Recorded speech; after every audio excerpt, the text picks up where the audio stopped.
பொள்ளாச்சி வால்பாறை சாலையில் உள்ள பாலாற்றங்கரை ஆஞ்சநேயர் கோவில் பகுதியில் வெள்ளப்பெருக்கு ஏற்பட்டிருப்பதால் அங்கு செல்வதற்கு தடை விதிக்கப்பட்டுள்ளது.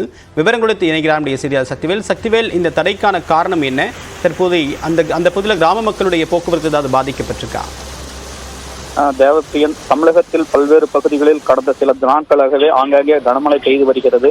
இந்நிலையில் மேற்கு தொடர்ச்சி மலை பகுதிகளில் பெய்து வரும் கனமழை காரணமாக வால்பாறை சாலையில் உள்ள ஆழியார் குரங்கருவி எனப்படும் கவியருவி உள்ளிட்ட பல்வேறு இடங்களில் வெள்ளப்பெருக்கு ஏற்பட்டுள்ளது. இந்த நிலையில் பொள்ளாச்சி வால்பாறை சாலையில் உள்ள பாலாற்றங்கரையில் மையப்பகுதியில் அமைந்துள்ள ஆஞ்சநேயர் கோயில் வழியாக பாலாறு, உப்பாறு உள்ளிட்ட மற்றும் சிற்றாறுகள், ஓடைகள் இருந்து வரும் தண்ணீர் கடந்து செல்கிறது. மேலும் தொடர்ந்து பெய்து வரும் கனமழையின் காரணமாக இப்பகுதியில் கோவில் முழுவதும் வெள்ள நீரால் சூழ்ந்துள்ளது.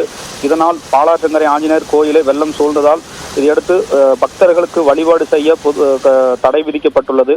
மேலும் கோவிலுக்கு அருகில் யாரும் செல்லாமல் இருக்க கோவில் முன்பகுதியிலேயே தடுப்பு கம்பிகளை வைத்து அடைத்துள்ளனர்.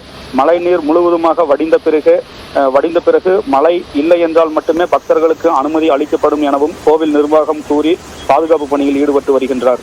தேவப்பிரியன், தகவலுக்கு நன்றி சக்திவேல்.